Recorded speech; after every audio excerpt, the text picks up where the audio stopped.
বাংলাদেশ দলের নির্বাচকরা আসলে আমাদের মতো যারা সংবাদকর্মী রয়েছেন, দর্শক রয়েছেন, স্পেকটেটরস রয়েছেন, ওয়েল উইশার অফ ক্রিকেট রয়েছেন, তাদেরকে খুব একটা ভালো থাকার অবস্থায় রাখে নাই।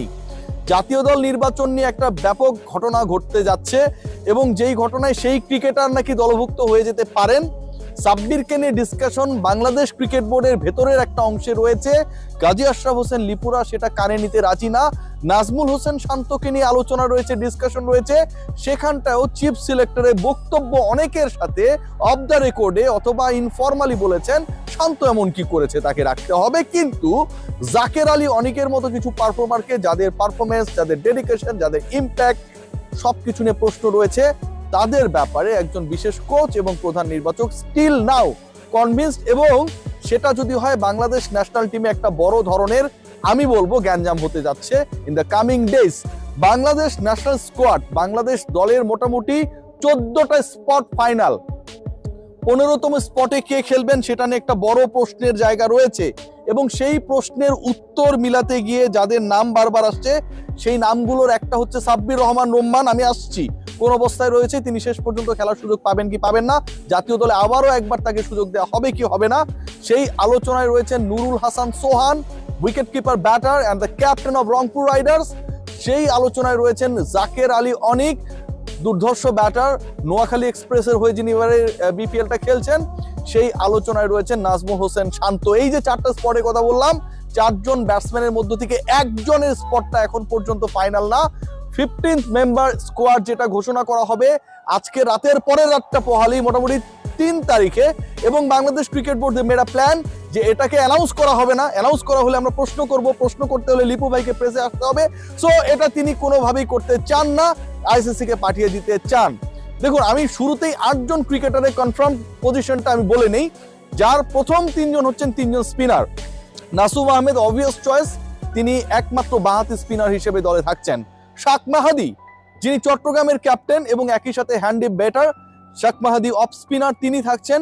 এবং রিশাদ হোসেন, আজকেও আমরা দেখেছি যে স্কোরচার্সের এগেনস্টে তার দল হেরেছে, কিন্তু ইকোনমিক্যাল এবং ইনফ্লুয়েন্সিয়াল বোলিং যদি আমরা খেয়াল করে থাকি, রিশাদ হোসেন এদিনও করেছেন হোবার্ট হ্যারিকেন্সের হয়ে। বিগ ব্যাশের experience Rishad, performer Rishad, world কাপে বাংলাদেশের বড় অ্যাসেট হতে যাচ্ছে, এটা নিয়ে খুব বেশি ডাউট নেই। So he is going to B the part of the 15 member squad of Bangladesh national team. 3টে স্পট ডান, 5জন পেসার বাংলাদেশ নিয়ে যাবে, এটা নিয়ে একটু আলোচনা রয়েছে। এবং সেই 5জন পেসার কে হবে? দেখুন, তাসকিন, মুস্তাফিজ, শরীফুল, এই 3জনকে নিয়ে কোনো আলোচনার সুযোগ নেই। 6 স্পট ডান, অর্থাৎ 3জন পেসার, 3জন স্পিনার কথা আমি বলেই ফেললাম। 2জন বাঁহাতি পেসার এখানকার রয়েছে এবং আপনারা সবাই জানেন তাসকিন আহমেদ, তিনি ডানহাতি পেস বোলিংটা করেন। এর বাইরে আলোচনায় রয়েছেন মোহাম্মদ সাইফুদ্দিন। ন্যাশনাল টিমের হয়ে টুকটাক যতবার সুযোগ পেয়েছেন সাইফুদ্দিন পারফর্ম, ব্যাটিংটাও করেন। সাইফুদ্দিনের দলে থাকার সম্ভাবনা 95%। তাহলে 5th বোলারটা কে, পেসারকে স্পেশালি? এই 5ম পেসার নিয়ে যথেষ্ট আলোচনা রয়েছে। কেউ বলছেন Tanzim Sakib, he is the most impactful pacer.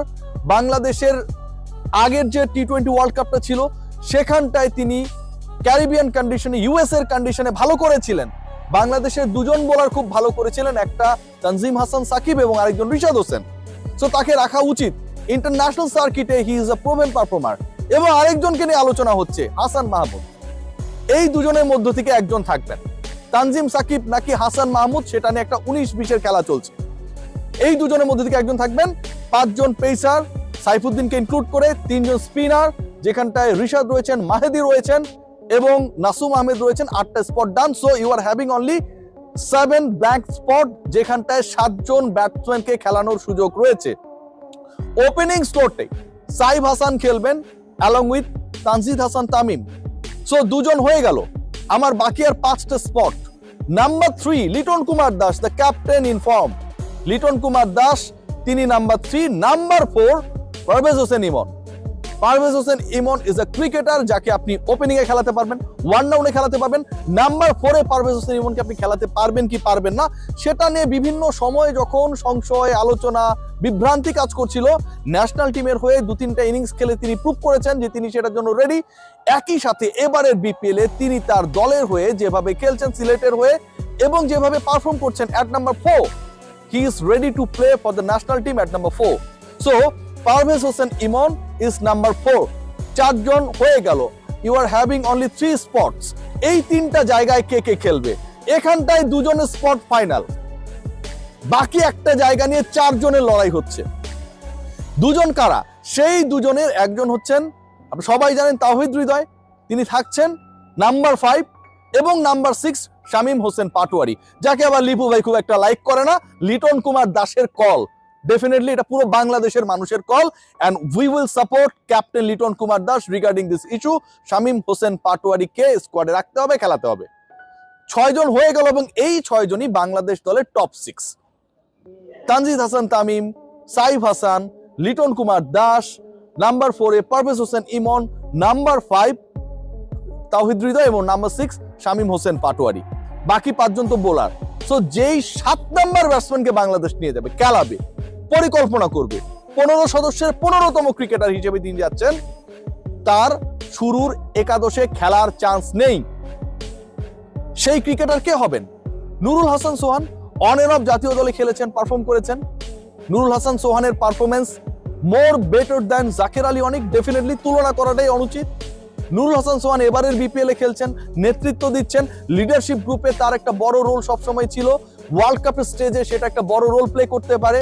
একই সাথে আমরা যদি গ্লোবাল সুপার লিগ দেখি, টানা 2 আসরে দলকে ফাইনালে নিয়ে যাওয়া, একবার চ্যাম্পিয়ন, একবার রানার্স আপ হওয়া, অনেক ব্যাপার স্যাপার এখানটায় রয়েছে।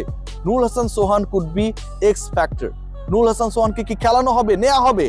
জাকের আলী অনিকের সাথে তার কম্পিটিশন। এর বাইরে রয়েছেন নাজমুল হোসেন শান্ত, এর বাইরে রয়েছেন সাব্বির রহমান রোম্মান। নুরুল হাসান সোহান এবং জাকের আলী অনেক সংক্রান্ত আলোচনা যেটা চলছে, সেখানটায় এখন পর্যন্ত সিলেক্টরদের এবং কোচিং স্টাফের বিশেষ একজনের ভোটটা হচ্ছে জাকেরের পক্ষে। জাকের আলী অনেককেই তারা চান, তিনি বিশ্বকাপে গিয়ে বিশ্বজয়ী পারফরমেন্স করবে এমনটা তাদের ধারণা। জাকের আলী অনেকের পারফরমেন্স এখানে যাই হোক না কেন, তাকে বিশ্বকাপের দলে নিতেই হবে, এরকম একটা অবস্থান কারো কারো। জাকের আলী অনেক এখানটায় এগিয়ে। এখন যদি জাকের আলী অনেক এগিয়ে থাকা জাকের আলী অনেকের সাথে নাজমুল হোসেন শান্ত এবং সাব্বির রহমান রোম্মানের পারফরমেন্স আমরা আলোচনা করি, তাহলে কি দাঁড়ায়? দেখুন, নাজমুল শান্ত কিন্তু ট্রিমেন্ডাস পারফরমেন্স করেছে। ওপেনিং ম্যাচ যেটা তিনি তার দলের হয়ে খেলেছিলেন, সেখানটায় 60 বলে 101-এ অপরাজিত ছিলেন। সেই ম্যাচে 190 চেস করার ক্ষেত্রে he played a tremendous role, made a magnificent partnership with Mushfiqur Rahim. একই সাথে যদি আমরা দেখি, পরের ম্যাচে 37 করেছিলেন। তারপরের ম্যাচের কথা যদি আমরা বলি, সেটাই 24 করেছিলেন। তারপরের ম্যাচের কথা যদি বলি, যেটা আজকে অনুষ্ঠিত হয়েছে, সেই ম্যাচে 30 বলে 41 রান করেছেন। So the performance we have seen from Najmul Hossain Shanto এক কথায় অসাধারণ। গত 4 ম্যাচে he is one of the best performance of this BPL. এর বাইরে যিনি রয়েছেন সাব্বির রহমান, 2টা ম্যাচ খেলতে পেরেছেন, একটাই 210 স্ট্রাইক রেটে ব্যাট করেছেন। পরের ম্যাচে তার দল অলমোস্ট জিতেই যাচ্ছিল, শামীম হোসেন পাটোয়ারির সাথে পার্টনারশিপ বিল্ড আপ করেছেন, 19 বলে 23 করেছেন। But impact, power, smartness, courage সব বিবেচনায় তিনি সবার মন জয় করেছেন, এক্সেপ্ট গাজী আশরাফ হোসেন লিপু। এই ক্রিকেটারকে বাংলাদেশের 18 কোটি মানুষ যদি ভোট দেয়, তারপরেও তিনি সিলেকশন প্যানেলের প্রধানের ভোট পাচ্ছেন না, সাব্বির রহমান রোম্মান। এর থেকে আনলাকি পৃথিবীর আর কেউ হতে পারে না। তার আলোচনাটাই করতে রাজি না অনেকে। সবকিছু ডিপেন্ড করবে টুমরো। সাব্বির আগামীকাল ঢাকার হয়ে খেলবেন যতটুকু জানি, সেই ম্যাচে তার পারফরমেন্সটা কেমন হয়, তারপর একটা প্রেসার ক্রিয়েট হওয়ার সুযোগ থাকবে। নাজমুল হোসেন শান্তকে নিয়ে যদি আলোচনা করা হয়, তাহলে keeping option, alternative keeper option থেকে বাংলাদেশকে সরে আসতে হবে। জাকের এবং সোহানকে বাদ দিয়ে শান্তকে নিতে হবে, সেক্ষেত্রে ব্যাকআপ কিপার হবেন ইমন।